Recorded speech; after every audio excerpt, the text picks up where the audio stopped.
ये ठीक हो गया। आज पहले क्वेश्चन किसी लेडी से को एक इंटरनेशनल। अच्छा जी। बिस्मिल्लाहिर्रहमानिर्रहीम जी। We begin with a brief roundup of the foreign policy front in the last week.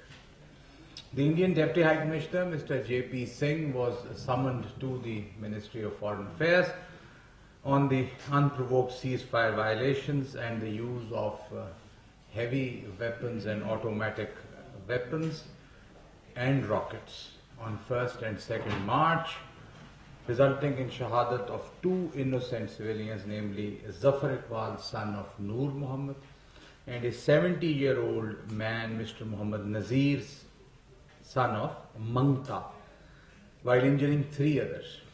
Despite calls for restraint, India continues to indulge in ceasefire violations. In 2018, there have been more than 418 ceasefire violations, resulting in shahadat of 20 innocent civilians and injuries to 71 others.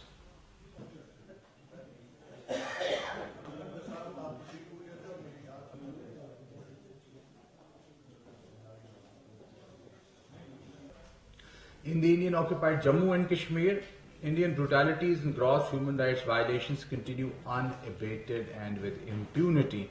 The Indian occupation forces killed 8 Kashmiri youth, including Gauhar Ahmed Lone, 21 years old, a research scholar, Sohail Ahmed Wage, 22 years old, Muhammad Shahid Khan, 20 years old, Shahnawaz Wage, 22 years old, Amir Ahmed Malik, a history student at the University of Kashmir,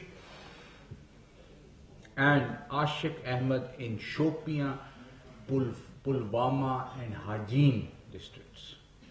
We strongly condemn these brutal killings of innocent Kashmiris.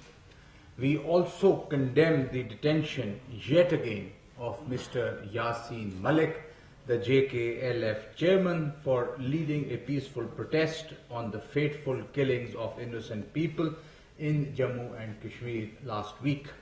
The miseries of the people in Indian-occupied Jammu and Kashmir have increased with every passing day.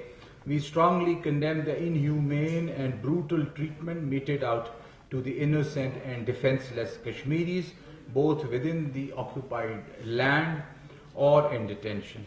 We urge the international community to call upon India to account for its crimes against humanity in the Indian-occupied Jammu and Kashmir.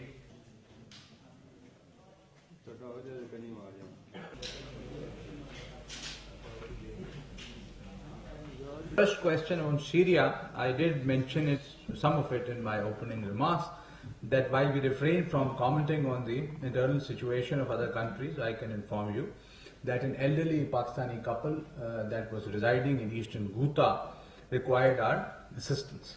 As a result of our efforts, we were able to ensure their safe passage from the area, for which we are grateful to all concerned. We will act in accordance with the wishes of the couple regarding their stay in Pakistan. We do not have information on other Pakistanis in the area. Agar wo milegi to yaqinan madad ki jayegi.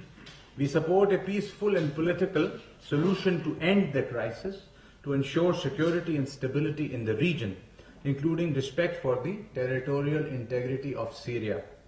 We are concerned at the humanitarian situation and urge all sides to enable provision of humanitarian and medical assistance to the innocent men, women and children, and to take urgent measures for their safety and security.